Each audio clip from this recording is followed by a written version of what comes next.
Cumplen 110 años del inicio del genocidio armenio ocurrido en el Imperio Otomano entre 1915 y 1923. Se calcula que 1,5 millones de civiles armenios fueron perseguidos y asesinados en ese tiempo. Además, se cumplen 60 años de que Uruguay reconoció el genocidio, siendo el primer país del mundo en hacerlo. Y ayer, como todos los años, se realizó un acto conmemorativo en el Parlamento a propósito de eso. Para hablar de este hecho y las consecuencias que llegan hasta nuestros días, es que recibimos a Irene Máximos, abogada especializada en Derecho Penal Internacional y Derechos Humanos. Fue fundadora del Instituto Lemkin para la Prevención del Genocidio. Bienvenida, ¿qué tal? ¿Cómo te va? Muchas gracias, buen día, muchas gracias. Bienvenida. Bienvenida. Bueno, ¿cómo reciben esta fecha? Pensando en los dos hitos, en el genocidio en sí mismo y también la historia del reconocimiento internacional de que esto ocurrió. Bueno, agradezco la oportunidad, la invitación. Muy buenos días para todos. Hoy es una fecha especial, no solo porque se conmemora, lo dije ayer en el discurso, se conmemoran los 110 años del genocidio armenio, que todavía no ha sido reconocido por todo el mundo. Uruguay es precursor en eso, otros países de la región también y del mundo, pero todavía hay muchísimos países que no han reconocido el genocidio. Pero también es un momento muy especial porque a partir del año 2020 hubo una guerra en la región de Artsaj, en la República de Artsaj, también conocida como Nagorno-Karabaj, y en el año 2023 esos ataques por parte de Azerbaiyán, amparados por el Estado turco, por Turquía, provocaron la expulsión masiva de todos los armenios originarios de la región, por lo que podemos hablar o de la continuación de aquel genocidio que se inicia ya a fines del siglo XIX en realidad y culmina en 1915, 1924, ya también con el Estado turco, no solamente dentro del Imperio Otomano. Podemos hablar de esa continuidad o de un nuevo genocidio, como lo querramos ver, ¿no?, en términos temporales. Pero entonces el dolor es muy grande, hoy la identidad armenia está siendo perseguida nuevamente. Es una crisis humanitaria, pero también una crisis identitaria, porque hay una intención por parte de Azerbaiyán y el Estado turco de aniquilar la identidad armenia, hasta hablar, por ejemplo, de que la República de Armenia en sí misma es Azerbaiyán occidental.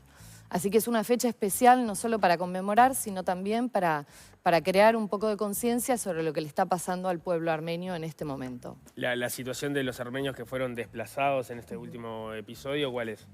La situación es difícil, muchos de ellos están en la República de Armenia, pero otros se han ido. Se calcula que aproximadamente en la región de Artsaj, en la República de Artsaj, había aproximadamente 180.000 armenios originarios de hace más de 4.000 años. Hay trazas de su identidad allí. O sea que es en realidad la única región del mundo donde había armenios originarios, porque todos los demás son desplazados a lo largo de tantas persecuciones que sufrieron en la historia. Hoy, durante el septiembre de 2023, que fue ese éxodo forzado masivo, donde más o menos 120.000, es decir, entre unos 50 y 60.000 ya se habían ido, algunos incluso antes del 2020, pero bueno, la guerra de 2020 fue muy difícil. Azerbaiyán cometió crímenes terribles que hasta el día de hoy están impunes. Y aproximadamente esos 120.000 que quedaban fueron expulsados en 2023, septiembre de 2023.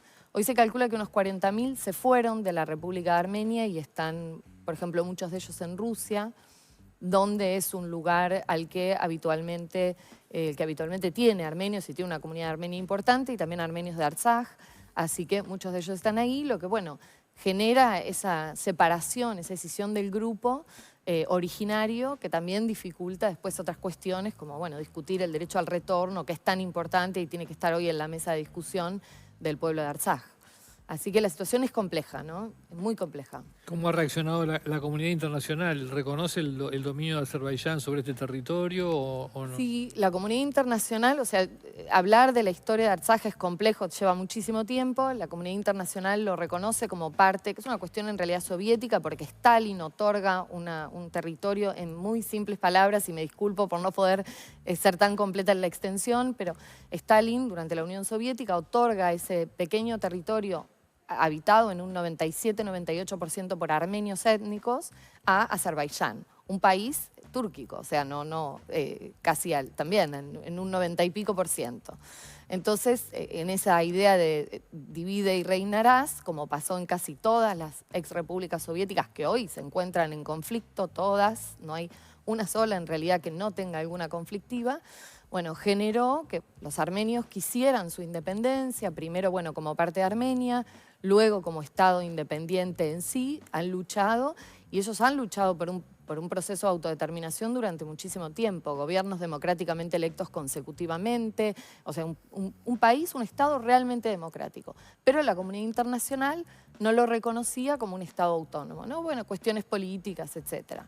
Pero en términos objetivos, con población, territorio delimitado, gobierno, autonomía, cumplía con todos los requisitos, ¿no? Lo único que faltaba era ese establecimiento de las relaciones internacionales con otros estados.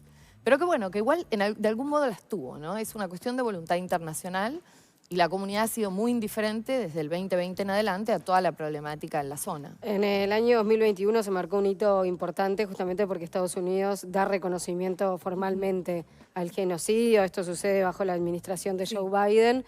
No sé si tienen información o elementos para proyectar cuál va a ser el comportamiento de Donald Trump frente a este asunto.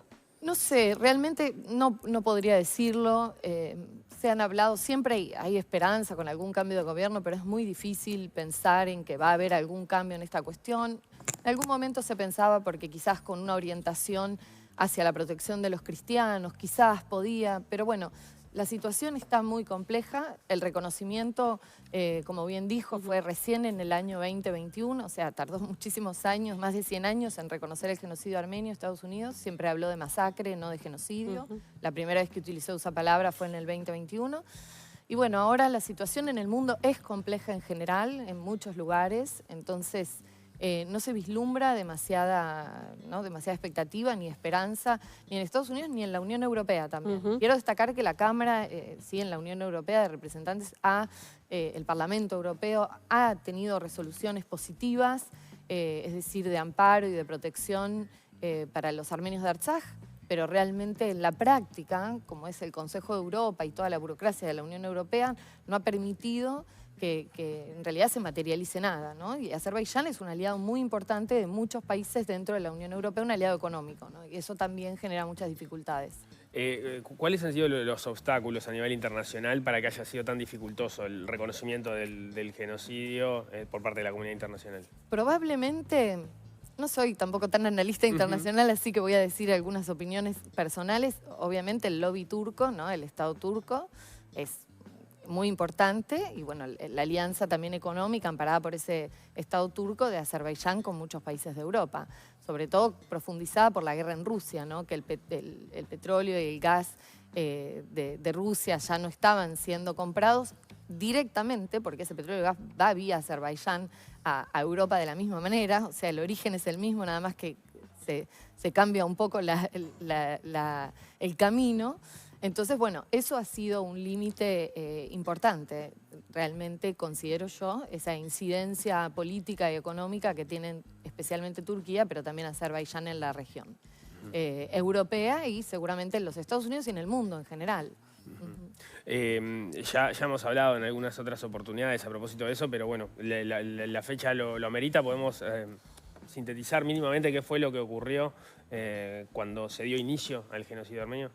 En el Imperio Otomano. En el Imperio Otomano, bueno, es compleja la situación.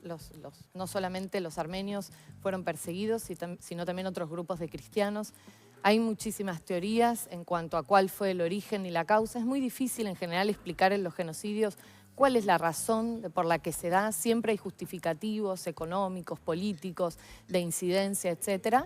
Y bueno, así es como comienza la persecución contra un grupo en particular y se considera genocidio porque justamente es el ataque a esa identidad en particular, que se puede dar por muchísimas razones y hay, hoy se trabaja mucho, distintos institutos, incluso aquel del que yo fui parte, que mencionaron al inicio, el Lemkin Institute, pero el Genocide Watch, etcétera, trabajan sobre distintos ítems, podría decirse, o distintas razones que generan que un pueblo sea perseguido, ¿no?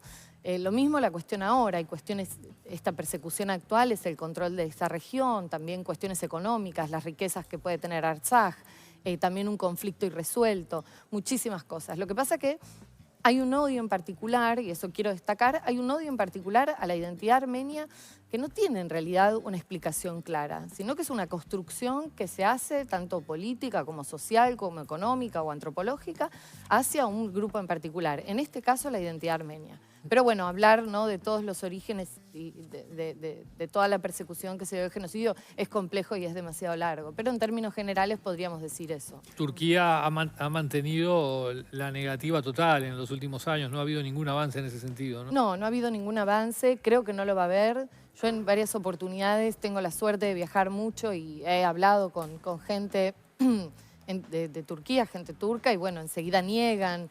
Empiezan, bueno, pero los armenios hicieron tal cosa o tal otra. Bueno, es muy difícil realmente generar un diálogo o encontrar un punto en común para el que... No, hoy lo veo imposible y mucho menos, obviamente, bajo el gobierno de Erdogan. Algo ya mencionaste, pero el trabajo que hacen desde el Instituto Lemkin, ¿cómo es? Yo en realidad no estoy más en el instituto, así que lo que digo no representa, pero bueno, es un trabajo que siempre se basó en la prevención del genocidio.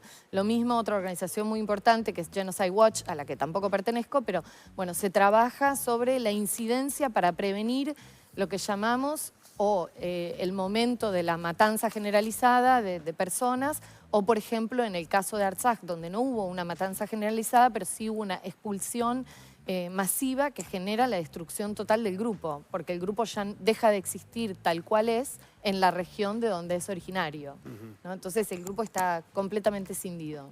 Bien. Irene Maximino, creo que ahora sí dije bien. Sí, no hay problema, por favor. Muchas gracias por estos minutos. No, por favor, gracias a ustedes. Muchas gracias. Bien, nos tenemos que ir.